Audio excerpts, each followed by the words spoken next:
The time is 10:44, and we're now back on the record. Welcome back, Mr. Cavanaugh.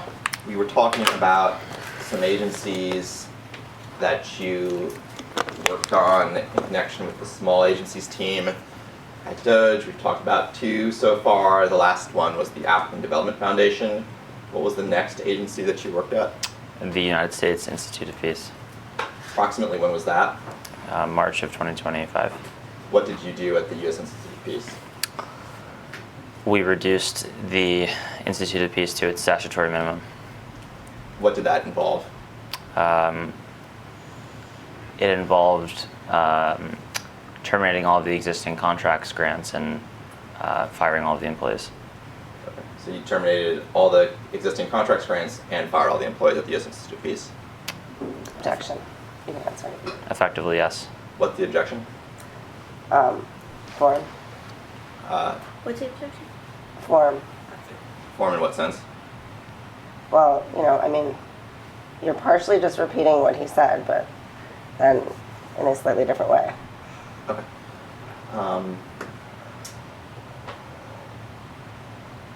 What did you do after which agency did you work at after the U.S. Institute for Peace? I don't recall.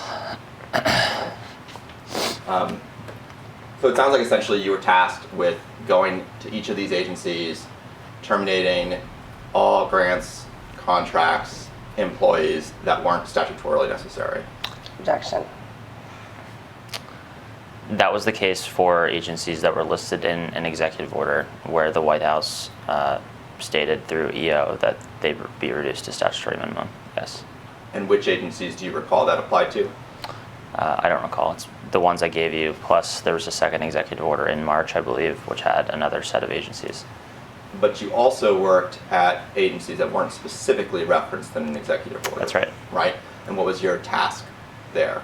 That was not the same task. It was to meet with the heads of the agencies to evaluate personnel, contracts, and grants, but the mandate was not to reduce those agencies to statutory minimum. It was just to conduct a thorough review to make sure that all spending was appropriate, given the broader mission of DOGE. And how was that mandate conveyed to you? It wasn't explicitly conveyed to me. How did you understand that that was your mandate? Because when I was tasked by Steve Davis to go meet with small agencies, that was the implication. The implication, presumably that was something he said? Objection. No, he did not say that explicitly. So what did he say explicitly? Explicitly, he said there would be an executive order stating that certain useless agencies be reduced to statutory minimum, starting with the ones in February. And that's what I worked on. Okay. But then we were talking about other agencies that weren't specifically referenced in that executive order. If I understood your testimony correctly, you said that for those agencies, your mandate was to meet with the head of the agency and, to paraphrase, identify wasteful spending. How did you understand that was your mandate? Objection. I believe I had a conversation with Steve that the scope of the small agencies' work would expand from just agencies that were in an executive order to other small agencies in the federal government, because no one on the DOGE team had been focused on those to date. And when was this conversation? I don't recall, probably in February of 2025. Do you recall whether it was like before or after your work at USIP, or? It was around the same time.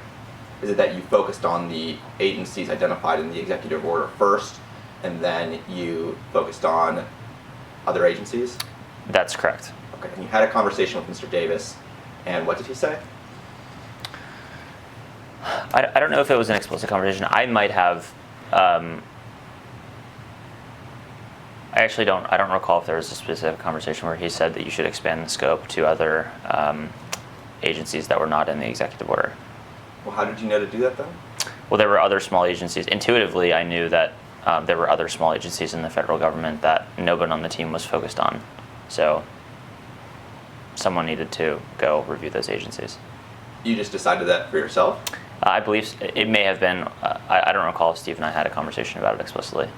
Did someone convey to you that you had the authority to just decide which agencies you were going to look at?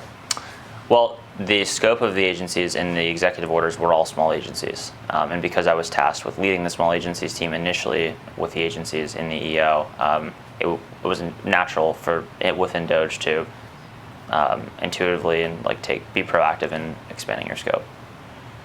Was it your understanding that you could have looked at any small federal agency and on your own initiative decided whether to terminate grants or contracts at that agency? No, Objection. No, that was not my understanding. You would have to review that type of request with Steve before going and meeting with the head of an agency. But the idea to go to a small agency might have originated with you, and then you take that to Steve? For approval before moving forward in Okay. certain cases. And did you do that in NEH? No, in NEH's case, Steve and I had a short conversation where he let me know that the prior head of NEH was terminated by, I believe, the Political Personnel Office, PPO, and that there was a new acting chairman, Mike McDonald, that I should go and meet with.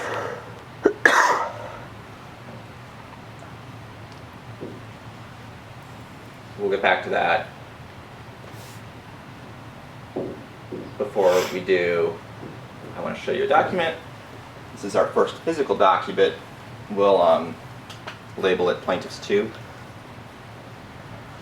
This is a document date stamp US 61501.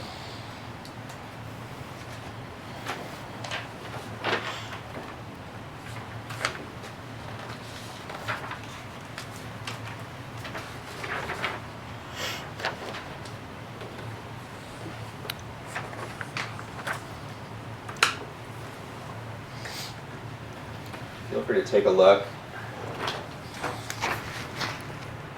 I'll just say this is an email chain between you, Ryan Leppert, Ethan Shoutran, Justin Fox. The top email is dated March 14th, 2025, 5:56 p.m. The last email is dated Monday, March 10th, from you to Ryan Leppert. Do you recognize this? Yes. What is it? It's an email that I sent to Ryan Leppert on March 10th, 2025. And why did you send the email? We asked for detail agreements for myself, Justin, and Ethan for the listed agencies here. Why did you request that from Mr. Leppert? Anytime we would be detailed from GSA to another agency, we would it would be required that Ryan Leppert, as the GSA White House liaison, signed an agreement with the respective agencies' White House liaison to accept our detail. So these are other agencies, other small agencies that you worked at? Yes. And how did you come up with this list? These agencies initially were brought to me in the context of they would be listed in an upcoming executive order, and that we were supposed to proactively be detailed to the agency in advance of that happening. So the Institute of Museum and Library Services, was that referenced in an executive order? I believe so. What about the National Endowment for the Humanities? I believe it was originally listed in an EO as a draft, and then was. I'm just going to caution you not to get into specifics about things that were discussed as With legal counsel. as draft executive orders and not finalized Well, what's the basis for that? deliberative process. And I believe that there were also attorneys involved, so it would be attorney-client. Okay, well, as to deliberative process, I think the judges made clear that it's because this is a First Amendment case, the deliberations are highly relevant and would outweigh any privilege, even if it were potentially applicable. She's overruled that objection in other contexts before. Well, there's a difference between deliberations about the actual decisions at issue in this case and deliberations about decisions not at issue in this case, and this is relates to a decision not at issue in this case, and I do not think that there is any basis for asserting that deliberative process protection has no, does not exist at all because, certain communications related to the actual decisions are not protected by it. Okay, let's ask a few more questions. We might return to this. Was the National Endowment for the Humanities listed on an executive, referenced in an executive order? No. But it was referenced in a prior draft of an executive order. Objection. Caution you not to answer to the extent it would reveal privileged information. Well, what specific privilege? are you Both referring to? attorney-client privilege and deliberative process. Okay.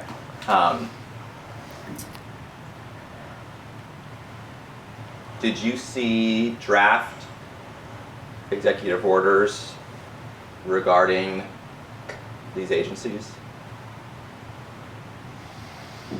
I believe so, yes. How did you see them? Were they emailed to you? They were not emailed to me directly, but they were referenced in email form. Did you review those drafts? Briefly.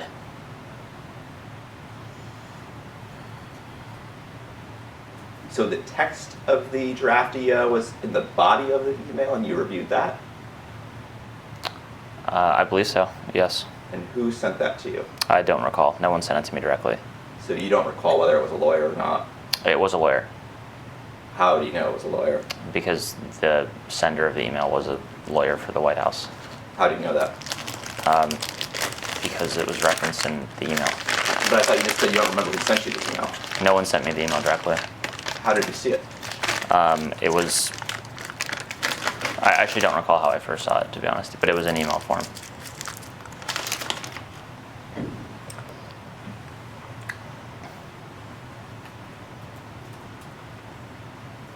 Okay. Our view is this would not be privileged information, but we'll move on. We reserve the right to move to compel. Yeah. I'm just gonna join that. Yeah. ACLS plaintiffs. You join? I joined, yeah. Okay. Okay, well, our view is that it is clearly privileged for both, as both deliberative process and attorney-client privilege. I mean, just briefly to respond on the record, this would appear to be relate to a core issue in the case, whether the executive branch was considering and ultimately decided not to include any age on an executive order as an agency that was supposed to be reduced to a statutory minimum. So even assuming that the deliberative process privilege would, as an initial matter, apply in this case, it would be far outweighed by the relevance of the information, and I don't think it has been established that this would be protected by the attorney-client's privilege at this point. So we would we reserve all rights. You would what? Reserve all rights. And others, the old plaintiffs joined that as well. Okay. So we were talking about this document. These were some of the agencies at which you worked. Correct. Correct.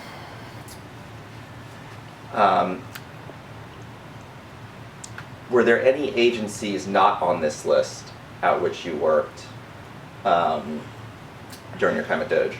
Yes. Can you name them? I can't name all of them. It was an exhaustive list. Which ones come to mind? Millennium Challenge Corporation, the Director of National Intelligence,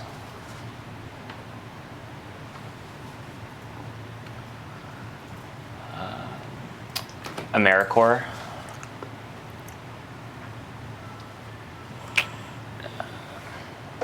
I can't recall the others right now. Did you work at the Corporation for Public Broadcasting? I did not. The Vera Institute? I did not. The National Labor Relations Board? We met with the team of the National Labor Relations Board, but ultimately did not perform any work at that agency. Why not? I don't recall. What was the meeting about with them? It was an introductory meeting to better understand what the nature of NLRB was doing. It was an introductory meeting. Specifically as it relates to spending of government funds or some other issue? It was an introductory meeting just to learn more about the scope and scale of the agency in terms of total spend, number of employees, number of offices, et cetera. About the U.S. International Development Finance Corporation. Sorry? The U.S. International Development Finance Corporation? I don't recall.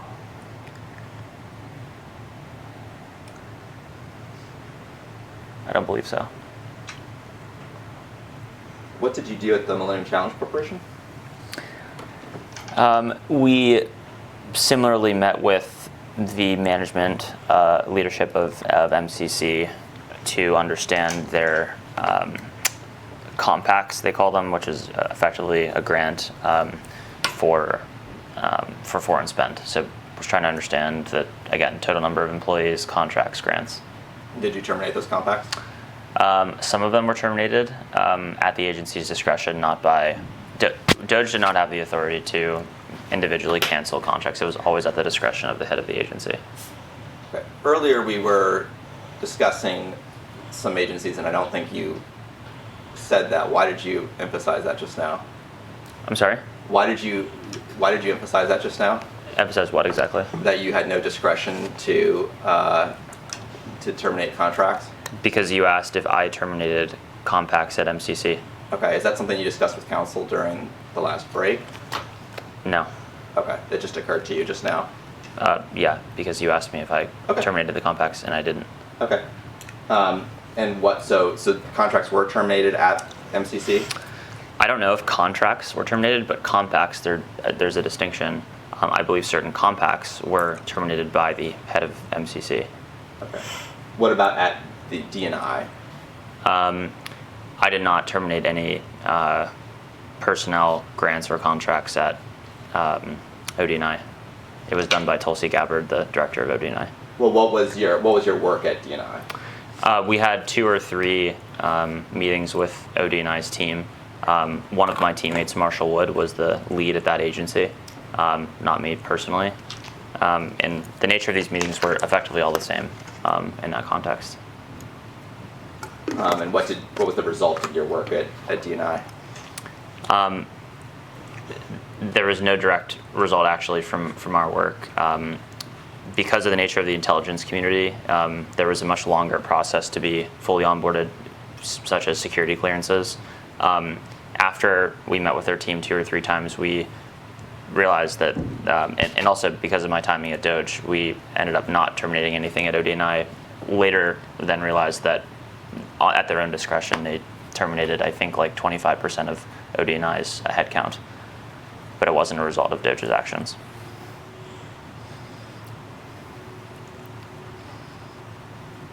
When you were working at these agencies, were you working at multiple agencies at the same time, or would you take one agency at a time? There were generally multiple agencies ongoing at the same time, for me personally.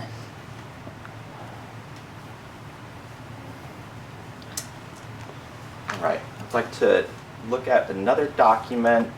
We'll mark this as Plaintiff's Exhibit 3.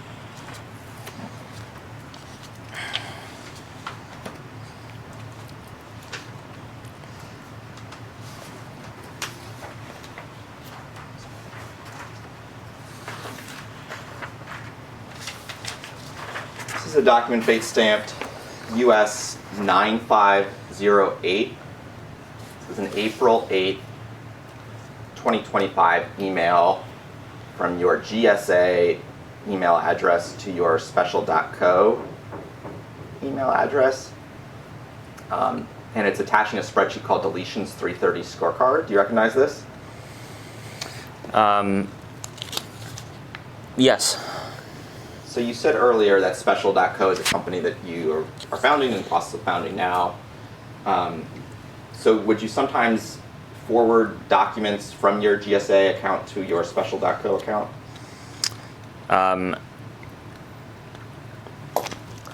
In this case, yes, it wasn't a regular occurrence. The reason that this was forwarded was to provide the DOGE leadership team, specifically Steve Davis, with an update on the relevant savings at each agency. Okay. Why did you do that? To my knowledge, Steve didn't have a government email with GSA to provide him with this attachment, so it had to be sent to him directly. Did he ask you to do that? Yes. What email did you send it to? I believe it was on Signal. So you emailed this document to yourself, and then shared it with him on Signal? I believe so, yes.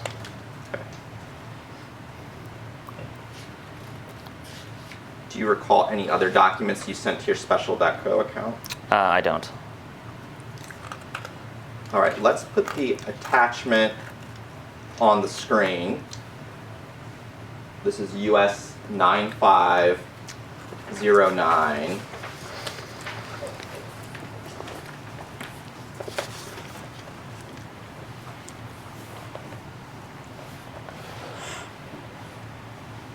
And we'll mark the spreadsheet as Plaintiff's Exhibit 4.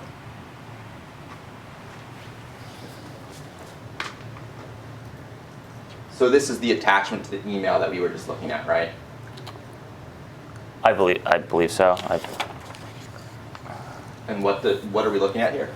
This is a list of agencies for which the small agencies team was focused on, and the relevant number of contracts, value, budget, etc., associated with each agency. And you said that Mr. Davis asked you to send this to him? Each DOGE team lead had to report on their savings. So yes. How was it conveyed to you that each DOGE team had to report on their savings? I believe it was discussed in the all hands meetings that we discussed previously. That each team lead was supposed to report on their relevant savings for each agency in which they were working. So how often would you send this to Mr. Davis? Approximately once a week.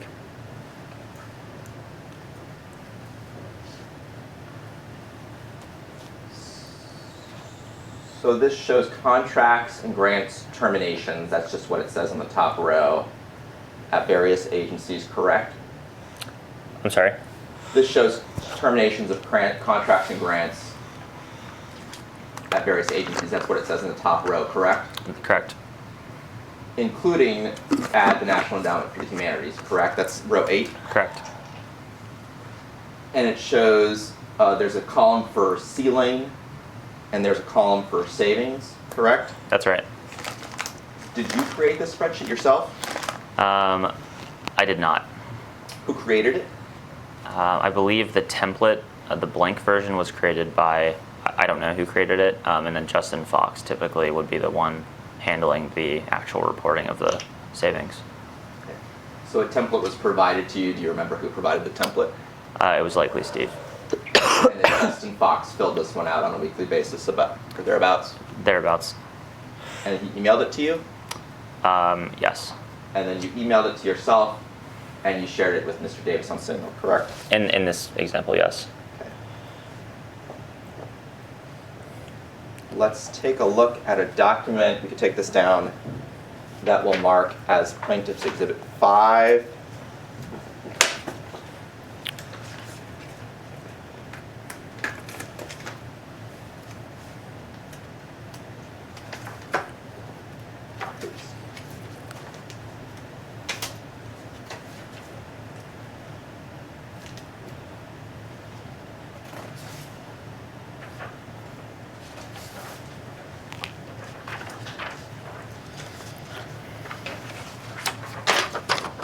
For the record, this is Bates labeled US 9552. This is also an email from your GSA email address to a special.co email address, correct? Correct. This one is attaching a document called Master Reporting, correct? Correct. And we'll look at this attachment too. This is US 9553.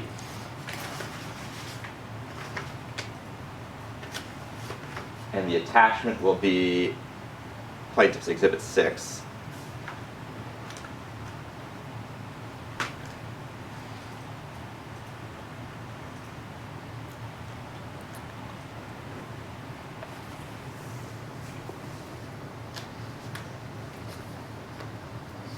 Is this the same spreadsheet we were looking at before, or is it slightly different? The template is the same. The agencies listed seems to have changed, as well as the associated savings.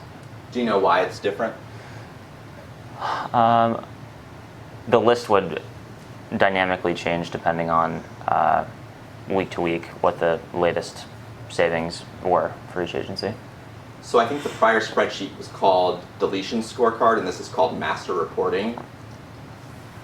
Were those the same, just different words for the same thing? Correct. Okay, we can take this down.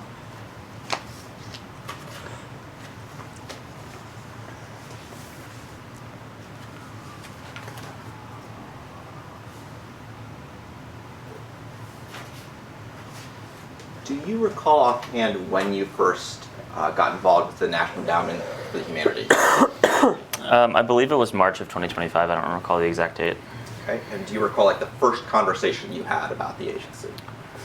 About the agency or with the agency? About the agency. About the agency would have been around the same time frame. And what was that conversation? It was the short conversation with Steve Davis that I referenced previously. And it was your idea to go look at spending at the National Endowment for the Humanities? It was not. Whose idea was it? It was Steve's idea, with the context being that the prior head of the National Endowment for the Humanities was recently terminated, and that I was to go meet with Mike McDonald, the new acting chair of NEH. So he approached you about going to speak with Mr. McDonald at NEH. That's right. And was this a phone call or an in-person meeting? This was an in-person meeting. Was anyone else there? No. What specifically do you remember Mr. Davis saying besides, the chair has been replaced, I want you to go meet with Mr. McDonald? He introduced me to Mike, I believe. He gave me his phone number, and I called Mike, and that was it. What did he tell you about Mr. McDonald? That he was previously the general counsel for the agency, and that he was newly appointed in the role as acting chairman. Did he tell you anything else? I don't believe so. Did he tell you that he might be amenable to DOGE coming in and looking at the agency? Objection. I don't recall. About how long did this conversation last? A minute.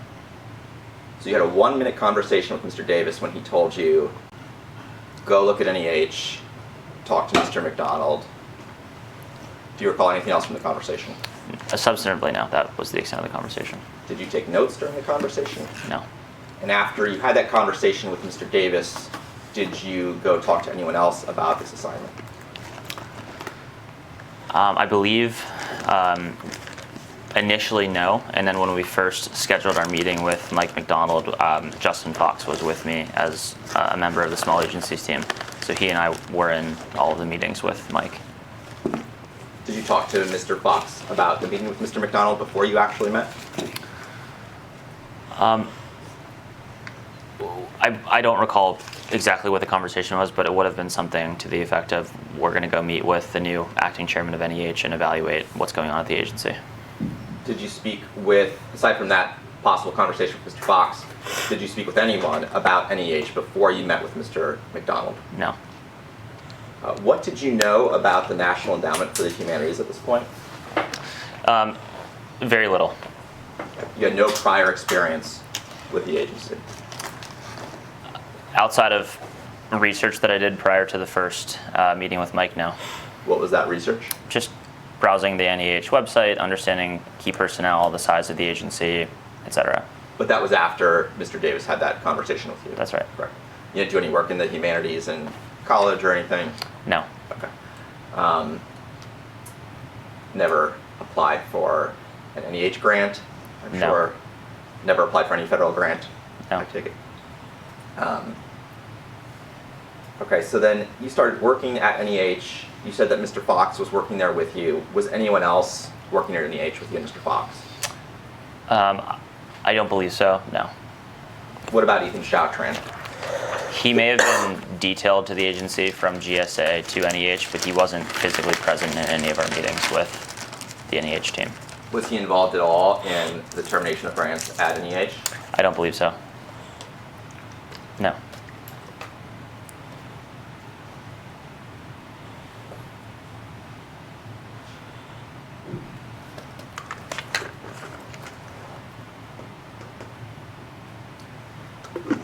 As between you and Mr. Fox, did you each have like a particular role in how you were conducting your work at NEH? No, there was no predefined role. You were the lead though, right? In the first meeting with Mike and his colleague Adam, I believe is his name, we had a first meeting where I primarily led the conversation, introduced ourselves as members of the DOGE team from GSA. I led the majority of that first meeting. Thereafter, Justin took the lead role at NEH in terms of working with Mike and Adam on reviewing their contracts and grants and personnel. So after that first meeting, Justin played more of a hands-on role That's right. at NEH than Yeah. you did. But Justin still reported to you. In an informal capacity, yes.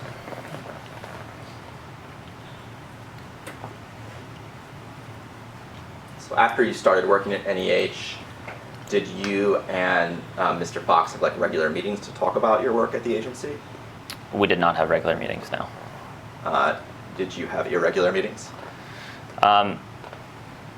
Not solely focused on NEH, so no. So say more about that. You would have meetings to talk about what a variety of small agencies, and NEH would be one of them. That's right. How often did you have those meetings? Well, we were in the office together every day at GSA, so in the casual course of working, you would talk about the status of each agency and what you were working, and NEH was one of them. Okay. But you didn't have designated NEH No. meetings. Did you meet with Mr. Davis to talk about your progress at NEH while you were working there? No. Did you ever update him on what you had done at NEH? We did. After the first meeting with Mike, I think I reported back to Steve that Mike was amenable to onboarding a DOGE team, and I would update him on progress as there were meaningful updates. Okay. And then did you provide those updates?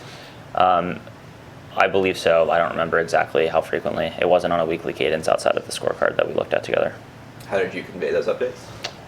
Either in person, because in many cases Steve worked at GSA, or on Signal. Okay. Those conversations you had with Mr. Davis on Signal about NEH, do you still have those? I do not. Were they on your government phone or personal phone? They were on my personal phone. And why don't you have them anymore? Messages automatically delete on Signal. So when were these messages deleted? I don't know. Do you recall what the auto delete setting was for your conversations with Mr. Davis? Was it 30 days? Was it 7 days? I don't recall. Did anyone talk to you about your use of Signal for government work while you were a DOGE employee? Not explicitly, no.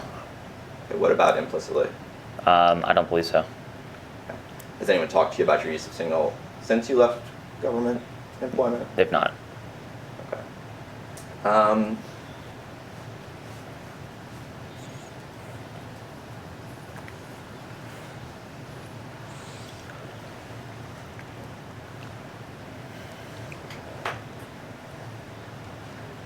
going to show you a declaration that Michael McDonald submitted in another case, not our case, called Thacker v. Trump. We will mark this as Plaintiff's Exhibit 7, I think this is. We're going to be using it kind of throughout the deposition.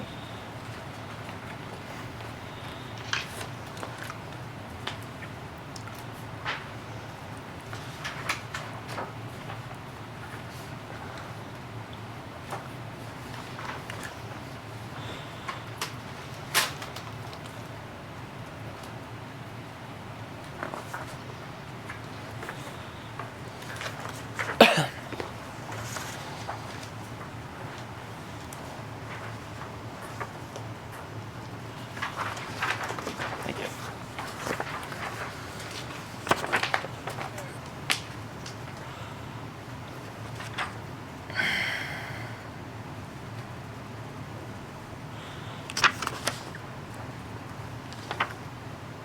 Should I read this? Feel free to take a quick look. I'm going to kind of guide you through it. So no need to read it cover to cover. But feel free to take a quick look just to get a sense of what it is.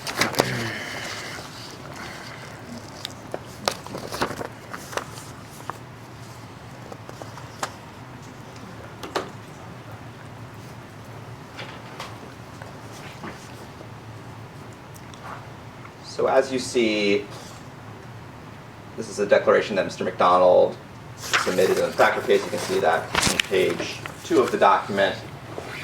Before we get into it, you had mentioned before that Mr. McDonald was amenable to DOGE working at NEH, is that something he told you specifically? Objection to form. Yeah, I believe so. Do you recall specifically what he said? Specifically, he said he'd welcomed the DOGE team to be onboarded to NEH from GSA. Did he say why? He did not. This was to the my first knowledge. conversation with him? Yes. We were talking earlier about single conversations you had with Mr. Davis. Did you ever have single conversations with Mr. McDonald? Single. I don't believe so. No. Okay. What about others on the DOGE team besides Mr. Davis? Would you talk about your work on Signal? Can you repeat the question? Sorry. Aside from Mr. Davis, who you said you had discussions over Signal about your work at NEH, did you have Signal conversations with anyone else at DOGE? Probably yes. Justin Fox. Okay. What about Mr. Aminetti? I don't believe so. No. Those conversations you had with Fox, what were those? General status update related topics around small agencies that we were working with. Okay. And do you still have them? I don't. Those were also deleted? They were auto deleted by Signal. Okay. Do you remember what the auto delete time frame was for your conversations with Mr. Fox? I don't. Do you still use Signal? I do. Do you have a standard auto delete feature that you use with your Signal, for your Signal? I don't know. I can look if you want me to. Yeah, if you don't mind. Okay. Please do.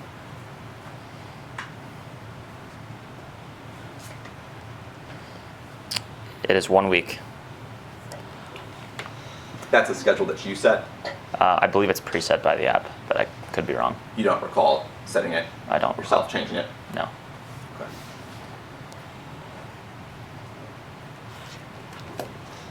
Do you have any messages with Justin Fox on Signal now that you would have had for the last week? No. What about Mr. Davis? No. Anyone else from DOGE in the last week? Not related to anything with DOGE specifically. It would be personal conversations. Okay. Who was it? It would have been Barish, Akis. Okay.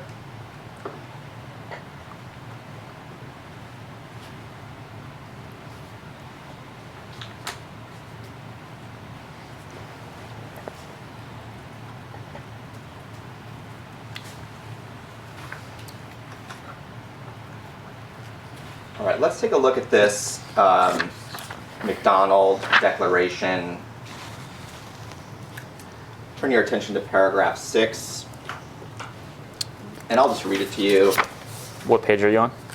Page 2 of the PDF, which is it's the first page of the declaration. Paragraph 6. Okay. It says, President Trump issued Executive Order 14151, ending radical and wasteful government DEI programs and preferencing on January 20th, 2025. Executive Order 14173, ending illegal discrimination and restoring merits-based opportunity, issued on January 21st, 2025. And Executive Order 14168, defending women from gender ideology extremism and restoring biological truth to the federal government on January 20th, 2025. When Shelley C. Lowe was still chair of NEH. And then continuing on to paragraph 7, it says, between January 20th and February 7th, 2025, Chair Lowe directed NEH program staff to review open grants in light of the new executive orders. And my question is, were you involved with NEH during this time period from January 20th to February 7th? No. Did you talk to former Chair Lowe about this review process ever? No. Do you know if anyone at DOGE talked to her about this review process? No. So then continuing on to paragraph 8, it says, at the direction of then Chair Lowe, on February 7th, NEH's Chief Information Officer Brett Bobley emailed NEH program directors asking them to identify projects funded under the Biden administration that might be implicated by President Trump's executive orders. So I'm going to show you what we will mark as Plaintiff's Exhibit 8.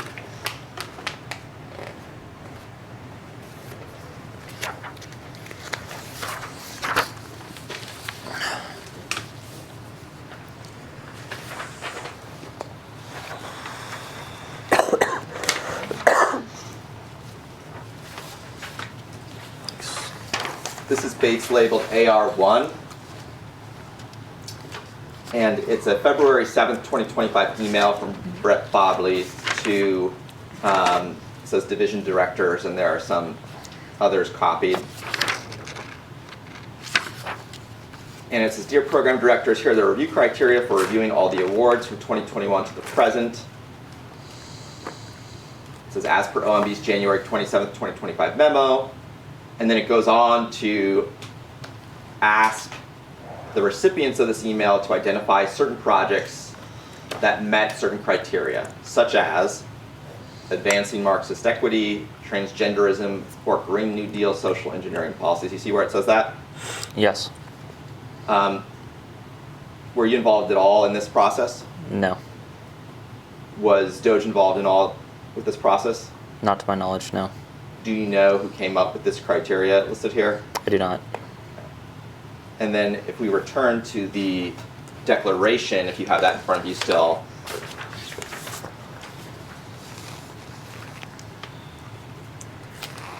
if you look at paragraph 9,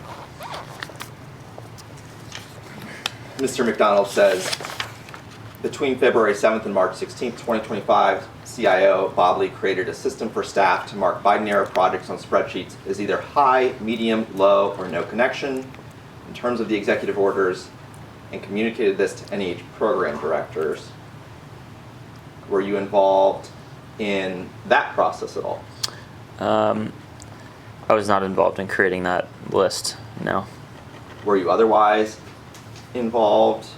When we met Mike McDonald for the first time, he showed us, I believe, a draft of the list that is being referenced here. Okay. Was Fox involved at all in the creation of that spreadsheet? No. Okay.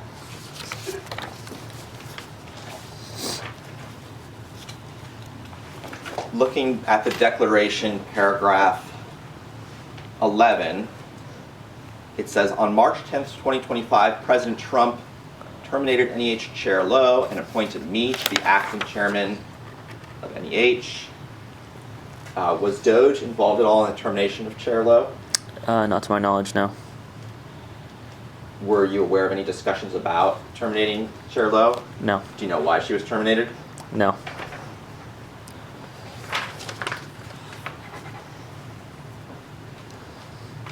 The next paragraph, paragraph 12, says, on or about March 12th, 2025, representatives from the Department of Government Efficiency, or DOGE, Justin Fox and Nate Cavanaugh, contacted NEH to discuss and advise me on implementing the President's priorities as stated in the executive orders, including terminating grants that a reasonable person could deem to violate the executive orders. So was that the first time that you contacted someone at NEH about the agency? Yes. And it was Mr. McDonald that you contacted? Yes. You said you called him? I believe so, yes.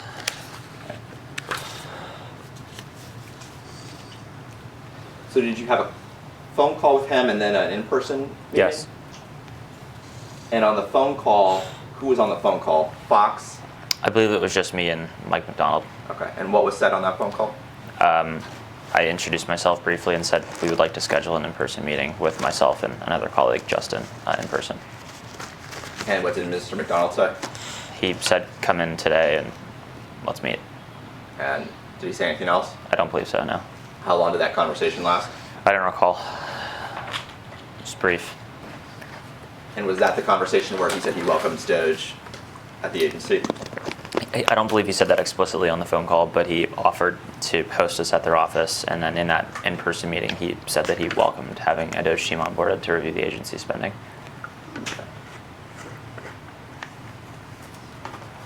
Take a look at the next document, which we'll mark as Plaintiff's Exhibit 9.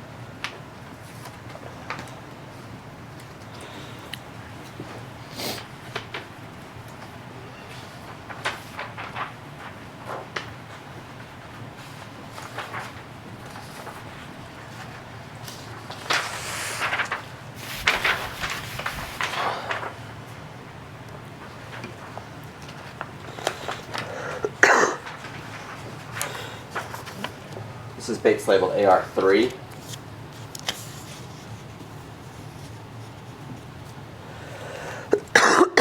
And this is a March 12th, 2025, 3:11 p.m. email from you to Mr. McDonald, copying Justin Fox. Does this look familiar to you? Yes. You recall sending this? Yes. So the first paragraph says, attached is a list of grants that were awarded during President Biden's administration, January 20th, 2021 through January 19th, 2025, at NEH. And then I'll skip the next sentence.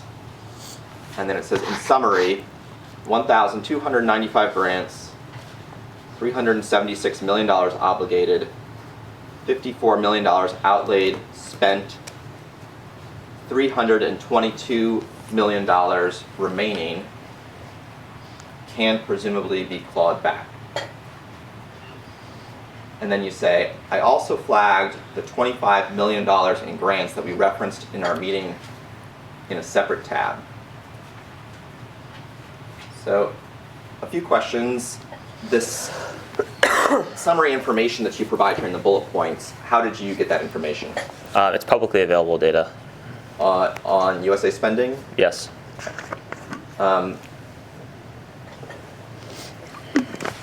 What did you do to generate the attachment, the spreadsheet? Did you run a report in USA Spending or something else? We searched for NEH, used a filter for the date range mentioned here, and then clicked download. Why did you only list grants that were awarded during President Biden's administration? Because that was what was in reference to the executive order. What do you mean by that? Let me find the...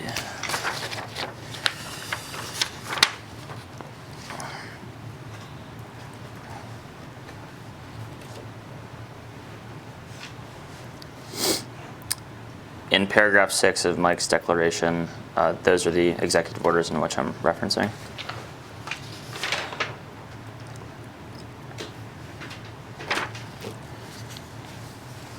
The executive orders referenced grants and contracts issued by the Biden administration specifically, or all active grants and contracts?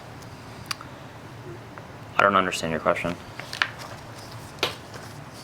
There were grants or contracts issued at NEH and other agencies under the first Trump administration, for example, correct? I believe so, yes. So why did you attach a list of grants here that were issued only under the Biden administration and not prior administration? We reviewed prior administration grants as well, but it was Mike's belief and Adam's that during the Biden administration there was a significant number of grants related to these executive orders that were issued under those 4 years. And so that was the primary initial focus that Mike and Adam asked us to focus on. When did they ask you to do that? That would have been in our in-person meeting. And you then generated this spreadsheet, correct? Yes. Let's take a look at it.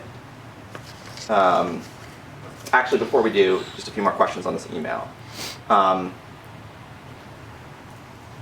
You say after the bullets, I also flagged the $25 million in grants that we referenced in our meeting in a separate tab. What was that $25 million? I don't recall, but if you pull up the spreadsheet, we can look at it. Okay. Before we do, the meeting that's referenced in this email, Was that in person at NEH? Yes. And who was at the meeting?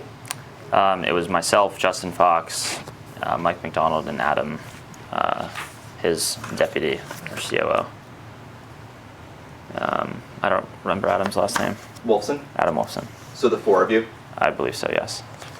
And so this email was sent on March 12th in the afternoon at 3. Do you know if the in-person meeting was earlier that day or? It was the same day. Same day. About how long did the meeting last? About an hour. And what was said at the meeting? I don't recall all the details in the meeting. We introduced ourselves, explained to Mike why we were there to try and support him in reviewing the executive, basically to remain compliant with the executive orders that the White House had just signed. Mike said he was excited to have us come in and help review the data. And we promised him at the end of the day that we would send him a list of the grants that were outstanding under the Biden administration initially, because Adam mentioned that their belief was that there was a large increase in the number of grants under this EO that were issued during that time. That was something Adam said? I believe so, yes. Okay. It was both of them mutually agreeing, and I think Adam was the one that definitively said it, and Mike agreed. Okay. So at the beginning of the meeting, who kicked off the meeting? Was it you or Justin? It was probably me, just introducing myself and Justin, and then they provided an intro. Okay. And what did they say in their intro? I don't recall exactly. It was their background, how long they'd been at NEH, et cetera. Just general information about their personal backgrounds.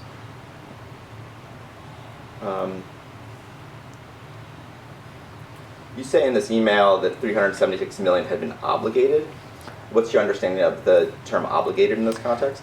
Obligated means, as I understand it, when a grant is issued to a recipient, the obligated amount is the total potential amount of funds that the recipient can receive. All right, let's take a look at, and what's that understanding based on? What is it based on? That's what it means. Okay, let's take a look at the spreadsheet, which is AR4.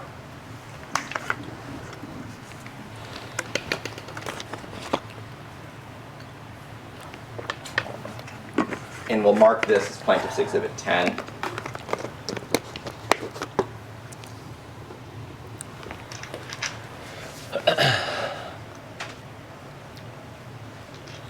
So I know some of the text is cut off and we'll go through it, but can you generally see okay the spreadsheet? Yeah. And this is the spreadsheet that was attached to that email? I believe so, yes. Okay. So you see the first tab, it says Assistance Prime Award Summaries, is that right? That's right. And that's information that you got from USA Spending. That's right. And the second tab is called Biden Grants. Yes. And if we click on that one. So these were all grants issued during the Biden administration, is that correct? That's correct. And then the third tab is called Flagged Grants. Yes. Okay. What are these? Can you zoom in?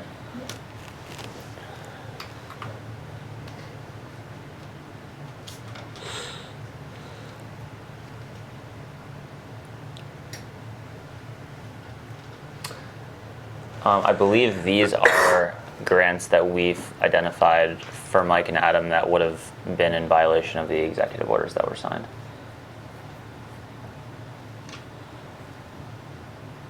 These are the only grants that you believed were in violation of the executive orders, or is this a subset of grants you identified? As you can see from the top left on row 3, this is called craziest grants, which in our view were the ones that were most obviously in violation of the executive orders. And then if you scroll down further, there were others that were also, in our view, potentially in violation of the EOs that we flagged for their team. And when you say in our view, you're referring to yourself and Mr. Fox? Yes. How did you come up with this list of craziest grants? We looked at both the master list of grants on tab 1 and the subset of grants under the Biden administration on tab 2. When you say you looked at the grants, what do you mean? We read the description in the relevant column. Okay.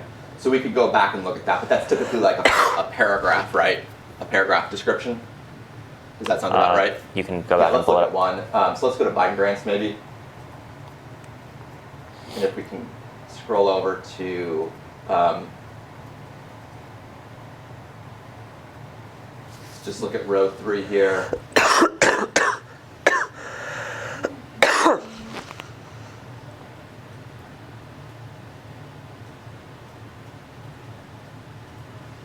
So looking at row 3, column J, this is an example of a grant description, right? Yes. I'll just read the first few words. It says, documentary about Shirley Clark, founder of American Independent Film. How do you break into the Boys Club of Film Directing? And then it goes on for a few more sentences, right? Yes. So you looked at this description. Did you look at anything else? The primary fields we were reviewing were the description column, the amount of the grant, and then whether there were still any funds associated with the grant that were outstanding. Did you look at anything outside of the spreadsheet? To instruct what was going on tab 2 and tab 3? Yes. No, So you didn't look at like grant applications, we did not. or you didn't look at like the website for the grant project. Oh, that's right. Your review was restricted to this spreadsheet in terms of identifying grants in tab 3. The description, as you can see, is quite exhaustive. And so, yes, we referenced the description. In your view, that's an exhaustive Description? accounting of the grant. I think it's a thorough description of what the grant is related to, yes. And then let's go back to the flagged grants tab. There's a column on this tab called shorted description. Yep. What's that? It's a summarized version of the full description on the prior tab so that it's easier for Mike and Adam to review what the grant is pertaining to. And that's something that you generated? Myself and Justin split the list. Okay. I want to ask you about a few of these. So if we go to row 15,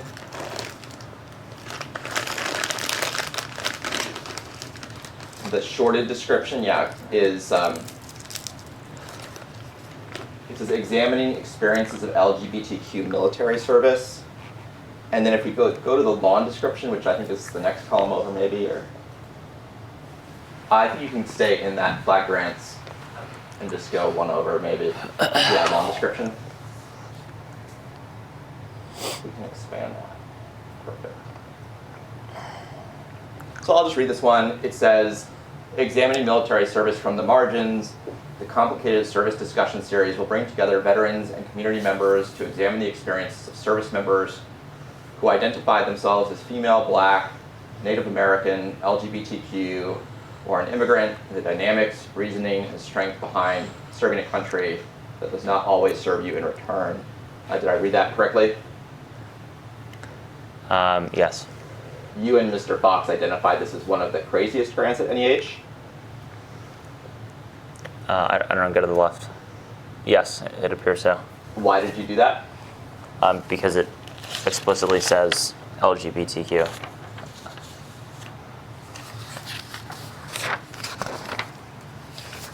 Let's look at another one.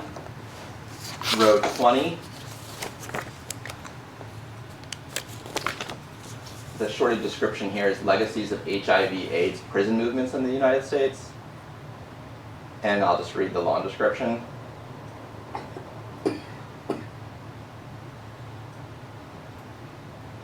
This is a history of the HIV/AIDS prison movement and its legacies in the United States. My book project narrates how activists fought the convergence of HIV/AIDS and incarceration from inside and outside prisons across the Reagan through Clinton years, and argues that this organizing holds legacies in the prison abolition movement of the 1990s to today. Drawing on archival and community-engaged research and oral history, I examine how incarcerated people organized HIV education and AIDS care work, and how supporters collaborated in protests and advocacy campaigns. The movement prolonged lives, changed policies, and confronted state-sanctioned harms with strategies for a freer and healthier society. I argue that by fighting HIV/AIDS in prisons, activists came to confront incarceration itself, bringing feminist and queer insights into prison abolition. My book will be of interest to scholars of history, gender, and LGBTQ studies, and the medical humanities, and to general readers interested in incarceration, abolition, and the impacts of HIV/AIDS and other pandemics. Did I read that correctly? Yes. This is one of the grants that you or Mr. Fox identified as craziest at NEH, is that right? That's right. Do you recall whether you identified it as craziest or whether Mr. Fox did? I don't recall. Why did you identify this as one of the craziest grants? Because it references feminist and queer insights into prison abolition and LGBTQ studies. Any other reasons? No.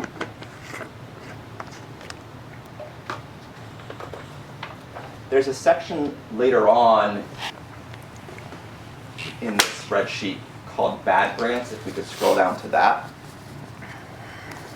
It says other bad grants. What were these? So in addition to our work of identifying grants related to DEI or others in the executive orders that we referenced previously, we also helped Mike and Adam identify other potential wasteful grants outside of DEI that we thought were potential for being canceled.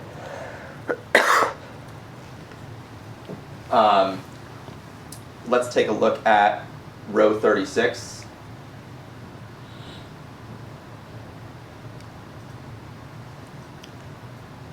So the short description here is documentary on Shirley Clark, founder of American Independent Film, DEI Films. And I'll just read the long description. It says, documentary about Shirley Clark, founder of American Independent Film. How do you break into the boys' club of film directing? Shirley Clark was a groundbreaking artist and the leader of the movement that created independent film in the United States. She declared war on Hollywood by telling stories about people who had always been excluded from the big screen. Black stories, gay stories, true stories. She was the only American to win recognition for her independent films in the 1960s. But then she was almost excluded herself, written out of film history. In our film, her contributions and extraordinary life come back to life. A timely tale of cool identity and struggle in New York City, Cannes, and Los Angeles from the 1950s to the 1980s with jazz. Did I read that correctly? Yes. You and Mr. Fox identified this as one of the bad grants, correct? Correct. Why did you identify it as a bad grant? We, the same reason as previously. And could you just say it again? Sure. We felt that it was in violation of the White House executive orders. How so? Can you read the description again, and I'll catch you when it violates it? I'm happy to. It's also on the screen if you'd prefer to just take a look. Can you go to the name of the grant again as well?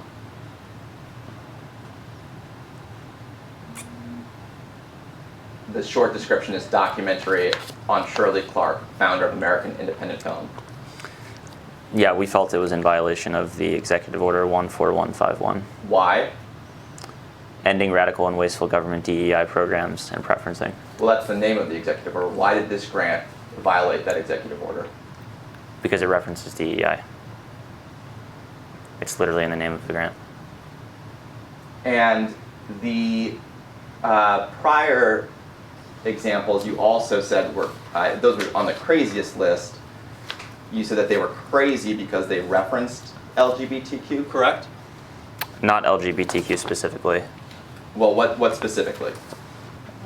Let's just go back. Let's go to row 20.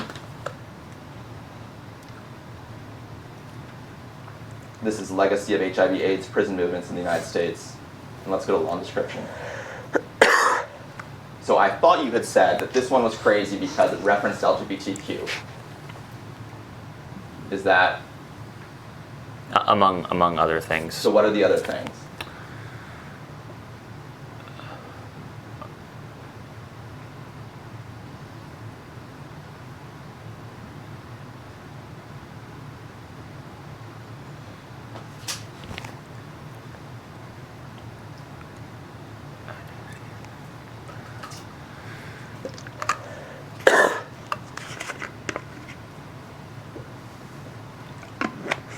We felt the latter part of the description, specifically bringing feminist and queer insights into prison abolition, on to say gender and LGBTQ studies, and so forth. So we felt that this referenced LGBTQ and preferencing and DEI altogether.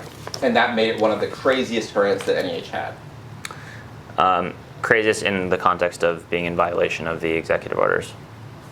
And what's crazy about studying LGBTQ issues? Nothing on its surface, but it's craziest in its egregiousness of the violation of the executive order. For referencing LGBTQ studies? Based on the executive order, yes. Okay.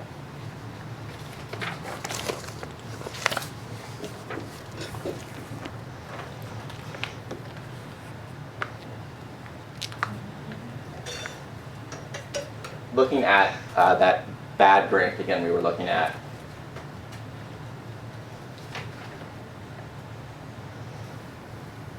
Row 36. This is the document around Shirley Clark. Can we just go back to that law and description? I think you had said that this was bad because it referenced DEI, but it actually doesn't, I don't think. Am I wrong about that? Rejection. Can you go back to the title of the grant? So we don't have the title in this.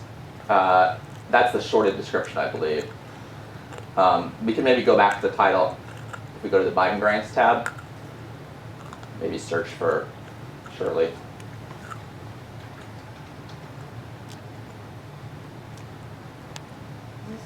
No.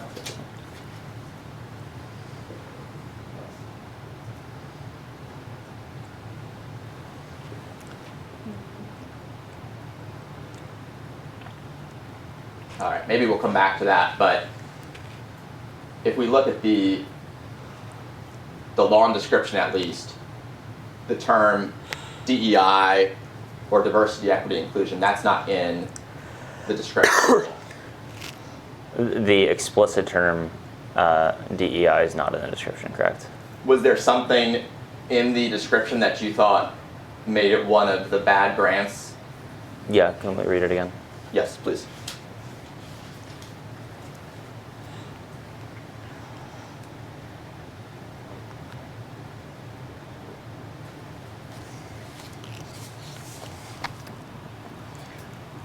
So I think the line about black stories, gay stories, true stories related to preferencing in the executive order that we continue to reference. And so we flagged it as a grant for potential termination because of that line. That doesn't say anything about preferencing, right? Black stories and gay stories. Yeah, it just says stories about black and gay That's people. true. It doesn't explicitly say anything about preferencing. That's right. And there's nothing like crazy about a story about a black person, right? Rejection. I agree. No. All right, we can take this down. If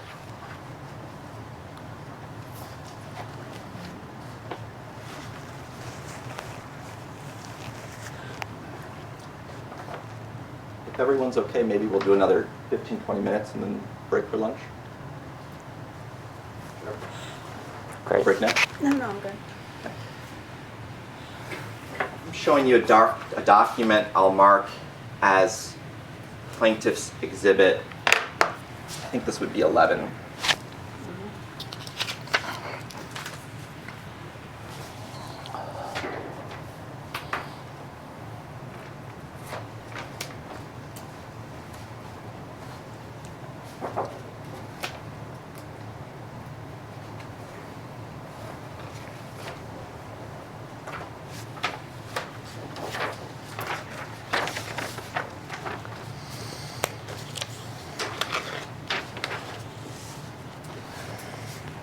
This is labeled AR5. It's a March 13th email from Adam Wolfson to you and Mr. Fox, copying Mr. McDonald, 3:16 p.m.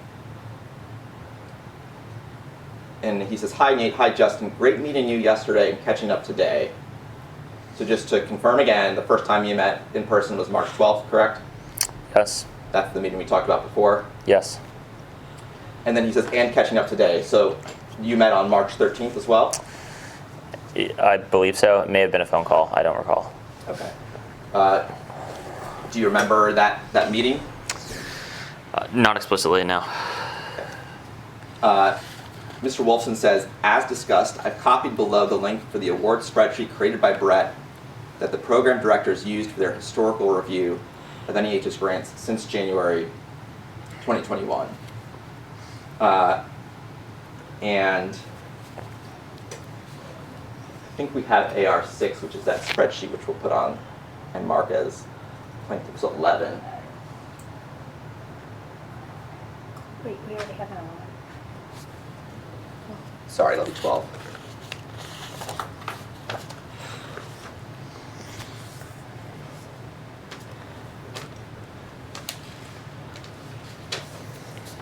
So this is the spreadsheet linked to the email, correct?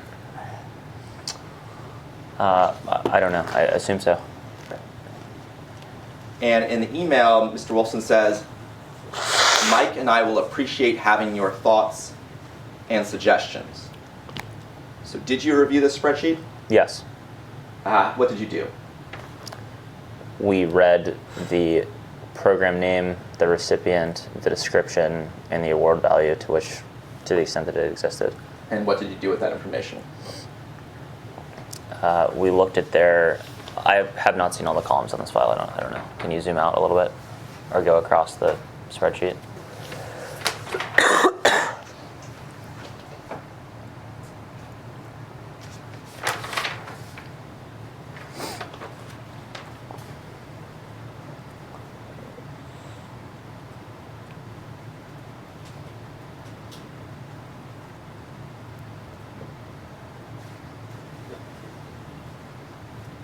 Okay, what did we do with it? We read it For what reason? to determine whether we agreed or disagreed with or I guess more specifically with Brett Bobley's review of the grants that were identified here for being in violation of the executive orders or referencing DEI or gender ideology or environmental justice. So this was a spreadsheet compiling information that NEH staff had put together, is that right? Yes. And you were reviewing it to see whether you agreed or disagreed with their designations? Yes. Okay. Did you talk to Mr. McDonald or Mr. Wolfson about this? Yes. When? I don't recall the exact date. It would have been in a subsequent meeting after the 13th of March.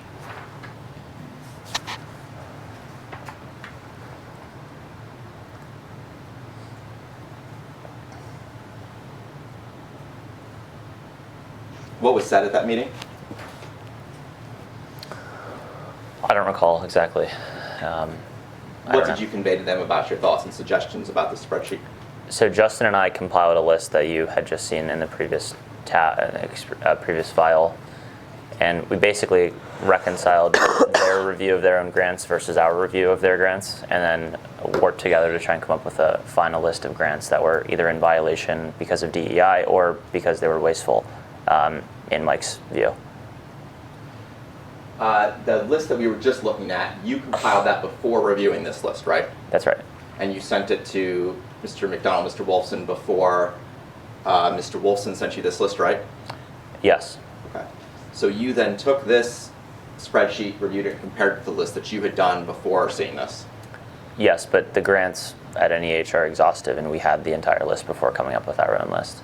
Okay. But you didn't have the staff comments, right? That's right. Okay.